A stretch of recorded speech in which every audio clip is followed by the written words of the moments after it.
सन्माननीय सदस्यांनी कानडे साहेबांनी जो प्रश्न विचारला आहे त्याला गांभीर्याने घेण्याची गरज आहे। चोरांना पाठीशी घालण्याचं कारण नाहीये।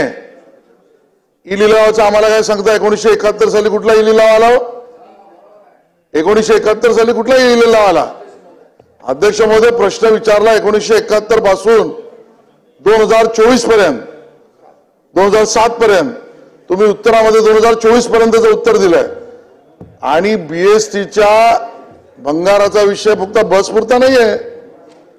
बीएसटी मध्ये डिपार्टमेंट मध्ये निघणारा भंगार हा केवळ बस पुरता नाहीये। अध्यक्ष महोदय आपल्या मतदारसंघामध्ये बेस्ट भवन आहे।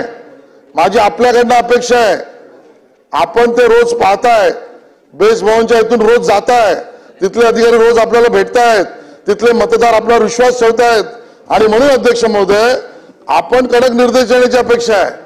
हा मोठा भ्रष्टाचार आहे अध्यक्ष महोदय आणि हा भ्रष्टाचार बीएसटी भवनातून चालतो अध्यक्ष महोदय, वर्षानुवर्ष चालतो आणि माझा आरोप स्पष्ट आणि प्रश्न सुद्धा आहे।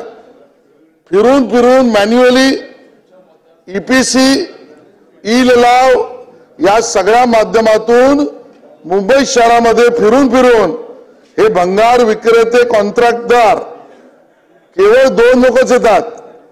कंपन्यांची नावं वेगळी आहेत। आता योगेश सागर सांगतील की ते कुर्ल्याला राहतात पण मी त्याचं नाव घेणार नाही। पण अध्यक्ष महोदय ते राहतात कुठे? एकाच ठिकाणी।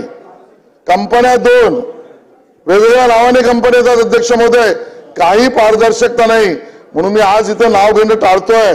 माझी मंत्री महोदयांना विनंती आहे, माझा स्पेसिफिक प्रश्न आहे या भंगार विक्रीमध्ये येणाऱ्या बस सहित सगळ्या ज्या कंपन्या आहेत त्या किती आहेत, त्यांचे मालक कोण आहेत, त्याच एकाच मालकाच्या अनेक कंपन्या आहेत का, त्यांनाच त्या पद्धतीने काम मिळतंय का, ई लिलाव नसताना सुद्धा ई लिलाव असताना सुद्धा याची सर्वंकष माहिती आवश्यकता वाटलं तर चौकशी आपण करणार का आणि त्याचा रिपोर्ट देणार का?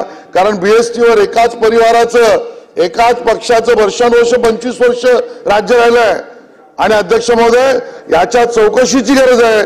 आपण बीएसटी भवनच्या बाजूला आपलं कार्यालय आहे, आपण आजूबाजूला भ्रष्टाचाराला आपल्या कार्यालयाच्या थारा देणार नाही, त्यामुळे आपण निर्देश द्याल अशी माझी विनंती आहे अध्यक्ष महोदय।